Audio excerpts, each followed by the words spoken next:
అన్న ఏం పని చేస్తారు మీరు? ప్రస్తుతానికి అయితే రియల్ ఎస్టేట్ చేస్తాం. Real estate. ఎట్లా ఉంది కేసీఆర్ ఉన్నప్పుడు ఎట్లా ఉండే రియల్ ఎస్టేట్ దందా, ఇప్పుడు ఎట్లా ఉంది? కేసీఆర్ సార్ ఉన్నప్పుడు హైలైట్గా ఉండేది, దందా హైలైట్ ఉండేది, కానీ ఇప్పుడైతే లేదు, మార్కెట్ లేదు. ఓకే, రీజన్ ఏందన్నా ఎందుకు డౌన్ అయింది? అంటే డౌన్ అంటే పబ్లిక్ ఎవరు డబ్బులు ఎవరు తీయట్లేదు అంతే. పైసలు లేకనా? పైసలు ఉన్నాయి కానీ తీస్తలేరు అంతే. అంటే ఎక్కడైనా సరే భూములు కొని పెట్టుకున్నారు. ఇప్పుడు వాళ్ళకి ఇట్లా ప్రాబ్లం ఉన్న ల్యాండ్స్ ఇట్లా చేసుకొని వాళ్ళు చేసుకోవడం, రియల్ ఎస్టేట్ వాళ్ళకి ఇట్లా ల్యాండ్లో తీసుకొని పెట్టుకోవడం.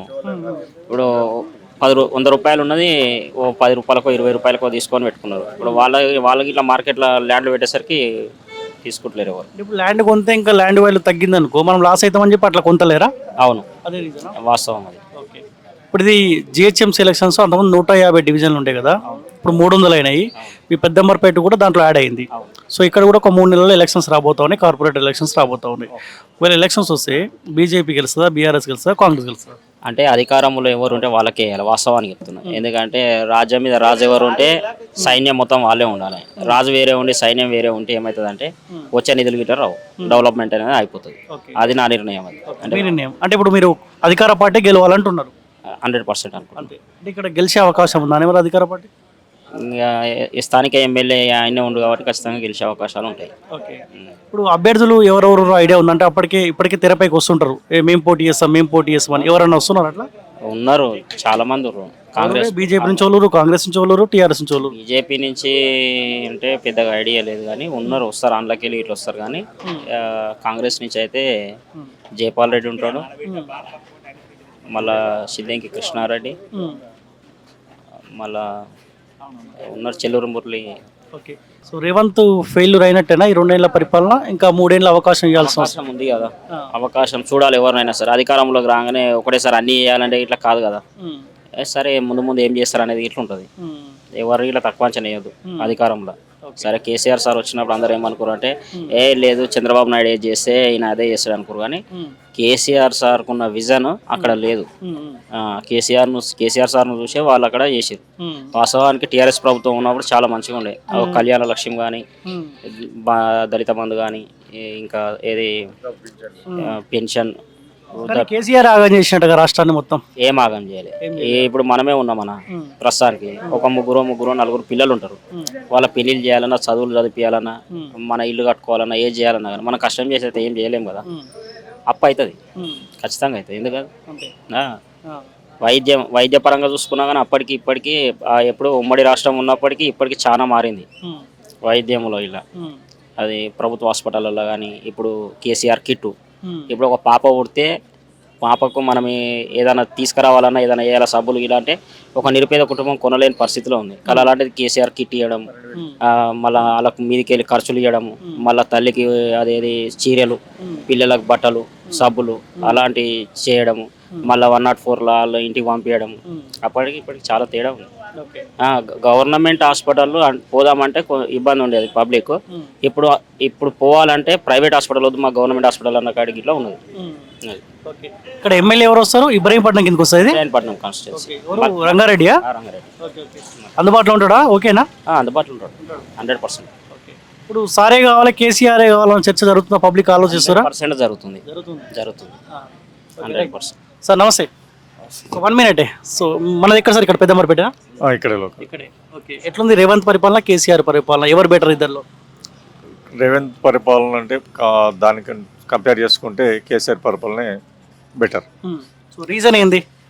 రీజన్ అంటే ఇప్పుడు మనకు విజన్ ఉండాలి, మస్తు మనం వర్క్ చేయాలంటే దాని మీద మనం ప్రాక్టీస్ చేయాలి, దాని మీద అవగాహన ఉండాలి. అవగాహన పెంచుకుని దాన్ని మనం ఏ విధంగా ముందుకు పోతే మనం డెవలప్ అవుతాం, మన స్టేట్ ఎలా డెవలప్ అవుతుంది, పబ్లిక్ మనం ఏం చేయగలుగుతాం, న్యాయం చేయగలుగుతాం అనేది ఒక విజన్తో పోతే ఏదైనా చేయగలుగుతాం.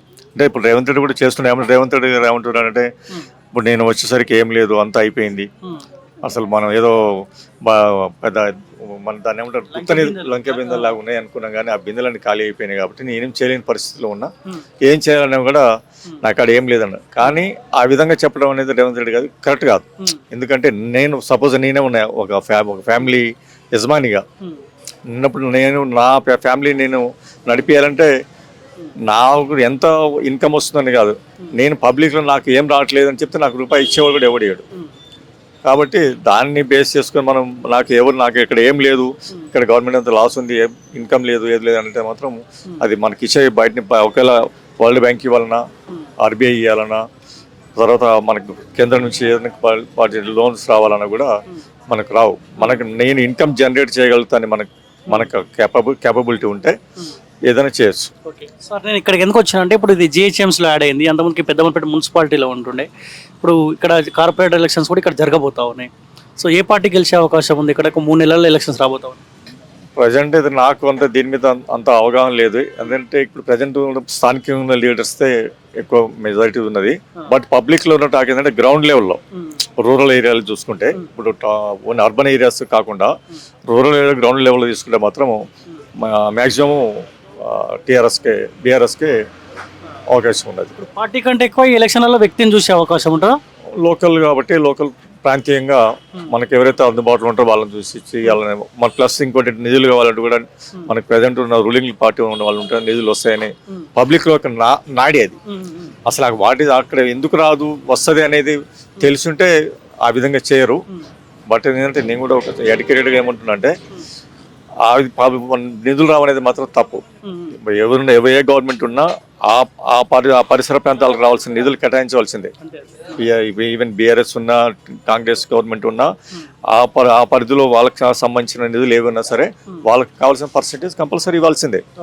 అది గవర్నమెంట్ రూల్. అది ఏదో ఇంకో గవర్నమెంట్ వస్తే ఆ గవర్నమెంట్ ఉంది కాబట్టి ఇంకో వాళ్ళు వస్తే నిధులు ఇవ్వాలనేది మాత్రం రాంగ్ కాన్సెప్ట్. అది సార్, ఇప్పుడు ఇక్కడ టీఆర్ఎస్ పార్టీ నుంచి కళ్యాణ్ ప్రభాకర్ రెడ్డి మీకు ఐడియా ఉందా? ఆయనకు ఒకవేళ టికెట్ ఇస్తే ఎట్లా ఉంటుంది? ప్రభాకర్ రెడ్డి గారు ఓకే. బట్ ఇంకోటి ఏంటంటే ఇక్కడ ప్రజెంట్ తాత్కాలికంగా ప్రజెంట్ ఇక్కడ ఉన్నటువంటి లీడర్స్ కాంగ్రెస్ లో సిద్ధం కృష్ణారెడ్డి గారు, జయపాల్ రెడ్డి గారు, వాళ్ళు మొదటి నుంచి ఇక్కడ పాతుకుపోయినటువంటి వ్యక్తులు పబ్లిక్ అందరికి నోటెడ్ పర్సన్స్. కళ్యాణ్ ప్రభాకర్ రెడ్డి గారు ఓకే, బట్ అంటే మాకంతా ఆయన గురించి నాకు అంత అవగాహన లేదు. ఇంకెవరు బలరాం నాయక ఇంకెవరు ఉన్నారంట? బలరాం ఈదమ్మ గారి బలరామ ఉన్నా అని పేరు ఉన్నారు. ఇంతకుముందు మన మున్సిపల్ చైర్మన్ చేశారు. ఆయన గురించి అంత అయితే ఆయనకు పార్టీ అయితే పక్కా కంపల్సరీ ఇప్పుడు ఉన్న, ఎందుకంటే పార్టీ గుర్తు పెట్టుకుని ఇంతకుముందు మన జరిగిన స్థానిక ఎలక్షన్స్ ఏమైంది, పార్టీ గుర్తు లేదు కాబట్టి వ్యక్తిని బేస్ చేసుకొని మొన్న ఓట్లు వేయడం జరిగింది. ఇప్పుడున్న సిచ్యువేషన్లో అయితే పార్టీ గుర్తుని పెట్టుకుని ఓట్లు వేస్తాం నా యొక్క ఆలోచన. ఏదైనా ఏం పేరు అని పేరు? రాములు. ఏం పని చేస్తుంటావు? మేస్త్రి పని. రోజు పని దొరుకుతుంటుందా? దొరుకుతలేదు, అప్పుడు ఎప్పుడో దొరుకుతుంది. పోయినప్పుడు ఎంత పైసలు వస్తాయి? 1000 రూపాయలు వస్తాయి. ఏం చేస్తావు 1000 రూపాయలు? మరి తింటానికి ఇంట్లో ఖర్చులు గిర్చులు సరిపోయి. మంది అవుతావు రోజు సాయంత్రం పూట? తాగుతావు 90. రేట్లు పెంచినట్టుండగా మళ్ళీ అన్ని పెంచిండా? అంత ముందుకు ఎంత ఉండే? ఏం తాగుతావు? కోటరా హాఫ్ తాగుతావా? బాగా కానీ కోటరు కష్టం ఎక్కువ చేస్తే వాటి హాఫ్ పడుతుంది కానీ తాగం అంతేనా? ఈ టీఆర్ఎస్ కలర్ ఉన్నట్టుందిగా? ఏం కాదు కాదు. ఏ పార్టీలో తిరుగుతావు? నేను ఏ పార్టీలో ఏం లేదు, మామూలుగా పైసలు ఇస్తా వాళ్ళ సైడేనా? పైసలు అని ఏం లేదు కానీ ఫస్ట్ కాంగ్రెస్ ఉండే కానీ అందులోనే ఏది పడితే అది అంతే. ఇక ఓకేనే. రేవంత్ కేసీఆర్ 10 ఏళ్ళు పరిపాలన చూసినాం, రేవంత్ 2 ఏళ్ళు అయింది. ఎవరి పరిపాలన బాగుంది? ఏమో అంత మటుకు నాకు తెలియదు. ఇక తెలియకపోవడం ఏంటంటే ఇన్ని 60-70 ఏళ్ళు ఉంటావా? 60 ఏళ్ళు తెలుస్తుంది కదా కేసీఆర్. మనం అనుకుంటాం కానీ ఇప్పుడు మేస్త్రి పనికి పోతున్నావు, కేసీఆర్ ఉన్నప్పుడే బాగుంటుండే, లేదా కేసీఆర్ ఉన్నప్పుడు బాగాలేదు, రేవంత్ రెడ్డి మంచిగా చేసి ఇట్లా అనుకుంటాం కదా. ఇంకా ఏమాత్రం అంత మటుకు అయితే ఏం అనుకుంటలేము. ఏమైతే అంచనా వేయలేదు ఇంతవరకు. ఇక కొన్ని అయితే ఇప్పుడు రేవంత్ రెడ్డి కొన్ని అవి ఏమో చేస్తున్నా అని తెలుస్తుంది. కేసీఆర్ ఉన్నప్పుడు ఏం చేయలేదా? ఇక ఆయన ఏం చేసిండు? భూములు ఇస్తాను, భూములు ఇవ్వలే, ఏం చేయలేక బీదలకు ఏం చేయలేదు. ఇచ్చిండా మరి? ఏమన్నా ఇచ్చిండా? ఇండ్లు ఇస్తుండు ఇప్పుడు. ఇందిరామిండ్లా ఎంత ఇస్తుండ? 5 5 లక్షలు. 5 లక్షలకి ఇల్లు అవుతుందా మరి? కాదు, ఇంకా నా 5 లక్షలు వేసుకోవాలి. అవే 5 లక్షలు ఉంటే ఇల్లే కట్టుకుంటాడు పేదోడు, చిన్నగా పాటన్నా కట్టుకుంటాడు. మామూలుగా 1 రూమ్ 2 రూమ్లు. ఇప్పుడు ఇది జిహెచ్ఎంసీ ఎలక్షన్స్ వస్తున్నాయి కానీ ఎంతమందికి మీద మున్సిపాలిటీ ఉండే కదా, ఇప్పుడు జిహెచ్ఎంసీలో యాడ్ అయింది. మున్సిపాలిటీ అప్పుడేమో ఏదో ఉండే గ్రేటర్ హైదరాబాద్ ఉండే, ఇప్పుడు మున్సిపాలిటీ. ఇప్పుడు జిహెచ్ఎంసీ అయింది. ఇప్పుడు జిహెచ్ఎంసీ ఎలక్షన్స్ 3 నెలల్లో రాబోతున్నాయి. టీఆర్ఎస్ కాంగ్రెస్ బీజేపీ ఏ పార్టీ గెలవాలి ఇప్పుడు ఈ జిహెచ్ఎంసీ ఎలక్షన్లో? భాగంగా పెద్దంబర్పేట ఎలక్షన్లు వస్తాయి. ఏది గెలుస్తుందో ఇక మనం ఏం చెప్పలేం కానీ ఇప్పుడు ఇదైతే అంత ఆగమాగం చేస్తుంది కూడా కొంచెం. ఈ కేసీఆర్ వస్తే మనం చేస్తాడేమో అని మళ్ళీ అనుకుంటున్నాం. టీఆర్ఎస్ పార్టీ తెలుసా మరి ఎవరెవరు పోటీ చేస్తారో? పేర్ల ఐడియా ఉందా నీకు? లేదు, ఒకటి ఇక కృష్ణారెడ్డి ఒకటి చేసిండు అప్పుడు, ఇక మరి ఇప్పుడు ఎవరు ఇప్పుడు టీఆర్ఎస్ పార్టీ నుంచి కళ్యాణ్ ప్రభాకర్ రెడ్డి అంట. ఆయన ఆయనకు టికెట్ ఇస్తే గెలుస్తాడా మరి? కళ్యాణ్ బాగా వాళ్ళు అందులో ఉండే బీజేపీ అది. ప్రభాకర్ రెడ్డి కూడా టీఆర్ఎస్ పార్టీ నుంచి టికెట్ అడుగుతుండంట. ఆయనకి ఇస్తే గెలుస్తాడా అనే మరి? తెలుసా నీకు ఆయన? తెలియదు, నాకు తెలియదు ఆయన ఎవరు. ఎట్లా పైసలు ఎవరు ఎక్కిస్తే వాళ్ళకి అమ్ముడు పోతారా ఎట్లా మరి? ఎవరు పోతారు ఇప్పుడు ఈ రోజులలో? తీసుకుంటారు, ఆలోచిస్తారు, ఇస్తారు, మంచిగా చూసి ఇస్తారు. పైసలు మాత్రం తీసుకుంటారు. మరి ఇచ్చినప్పుడు తీసుకుంటారు కదా, ఇచ్చినప్పుడు తీసుకుంటారు. ఎవరు మంచిగా పని చేసుకోవడం అనుకుంటే ఆయనకి ఇస్తారు. ఏం పేరే? పెంటే నిమ్మలంగా వస్తున్నావు మరి? మరి ఏం చేయాలి ఎండకు? ఏం పని ఏం చేయవా? ఏం చేస్తానైనా దగ్గరికి వచ్చింది. అంతేనా? మరి ఇట్లా పైసలు ఎట్లా మరి? ఎక్కడి పైసలు? ఖర్చులకు కావాలి, బీడీలకు, సిగరెట్లకు, మందుకు. ఇప్పుడు పెన్షన్ వస్తుంది, కోపీలు బియ్యం వస్తాయి, వస్తాయి, అవి సరిపోతాయి. తినడానికి బియ్యం ఇస్తుండు, ఖర్చులకు పింఛన్ ఇస్తుండా? ఎంత వస్తుంది పింఛన్? పెంచిన నువ్వు 2000 వస్తాయి. 2000 మరి సరిపోతాయి? నెలకు 2000 రూపాయలు సరిపోతాయా? సరిపోవు కానీ ఎట్లా అట్టు చూసుకోవాలి. ఏం చేస్తావు 2000 మొత్తం? బిడి తాగుతా, మందు తాగుతా. రోజు ఎంత? క్వార్టర్ వేస్తావా? 90. సాయంత్రం అయినా పొద్దుగాల స్టార్ట్ చేస్తావా? 6 గంటలకు పొద్దుకి. సాయంత్రం కూడా తాగి ఇంత తిని అనుకుంటావు ఇక? అంతే అంతే. డైలీ రొటీన్ ఇదే పని ఇక? అంతే అంతే. ఎన్ని ఏళ్ళు ఉంటావే? 89 ఏళ్ళు. 80 ఏళ్ళు ఉన్నావా? 80. ఓకే. ఎట్లుంది కేసీఆర్ పరిపాలన? ఎట్లుంది రేవంత్ పరిపాలన? ఎట్లుంది? అది మంచిగా ఉంది, మా కాంగ్రెస్ మంచిగా ఉంది. కాంగ్రెస్ పార్టీ మంచిదా? అవు మరి కరతల్లి కాంగ్రెస్ ఇల్లు కట్టిస్తుంది, బావులు తవ్విచ్చింది, అని భూములు ఇచ్చింది ఆమె. మరి వీళ్ళు ఏమి ఇచ్చిరే? అది కాంగ్రెస్ వెనక నుంచే ఉంది, అది కాంగ్రెస్ కమిటీ. వీటికి మించింది ఏముంది? వీళ్ళు పార్టీ పెట్టుకుని సంపాదించుకుందామని పెట్టుకోవాలి. కేసీఆర్ ఓ పార్టీ పెట్టుకుందాం, సంపాదించుకుందాం. ఇది ఎక్కడ రెండే పార్టీలు. తెలంగాణ తీసుకొచ్చిన కేసీఆర్ అంటారు కానీ తెలంగాణ తెచ్చినట్టు ఎట్లా తెచ్చాడు? మన రూపాయలు పెట్టి తెస్తాడు. చేస్తాడు తెలంగాణ తెచ్చినట్టు ఏం తెచ్చిండు ఆయన? తాగమాం చేసిండ్రు. అంతేనా? ఇప్పుడు ఇది జిహెచ్ఎంసీలో కలిసిందంటగా, అంతకే మున్సిపాలిటీ ఉండేనా ఇది? ఇప్పుడు జిహెచ్ఎంసీలో కలిసింది. ఇప్పుడు ఇక్కడ కార్పొరేటర్ ఎలక్షన్స్ రాబోతున్నాయి. అవునంట? అవునా? ఇప్పుడు ఏ పార్టీకి వెళ్తాం మరి? ఏమో ఎంతమంది పోటీ కడతారు ఇక్కడ. ఎవరు పవర్ ఉంటే వాళ్ళు చేస్తారు. అంటే పార్టీని చూస్తారా, వ్యక్తిని చూస్తారా? పార్టీ పవర్ ఎక్కడ ఉంటే అక్కడ. ఇప్పుడైతే అప్పుడు 1,00,000 అయిపోయింది మొన్న. ఇప్పుడు కోట్లు కావాలి, అంతే ఖర్చుకు కోట్లు కావాలి. ఇప్పుడు అధికారం ఎక్కడ ఉంటే అటే ఇస్తారా? బలం ఎక్కడ ఉంటే అక్కడ ఉంటుంది ఇక అట్లా. అంతేనా? తెలుసా మరి ఎవరెవరు పోటీ చేస్తా అంటారు? తెలుసా? అలా పేరు తెలుసా? తెలియదు. ఇంకా ఎడ కారేగా అయితే గుమ్ము కారేగా, నేను అంటారుగా, ఇక కారే. ఇప్పుడు కాంగ్రెస్ పరిపాలన బాగానే ఉంది అంటావు? బాగుంది అది. అంతే. ఈయన కూడా మరి పింఛన్లు ఇస్తాడు ఎక్కువ, మరి 3000 ఇస్తాను, 4000 అన్నాడు రేవంత్ రెడ్డి.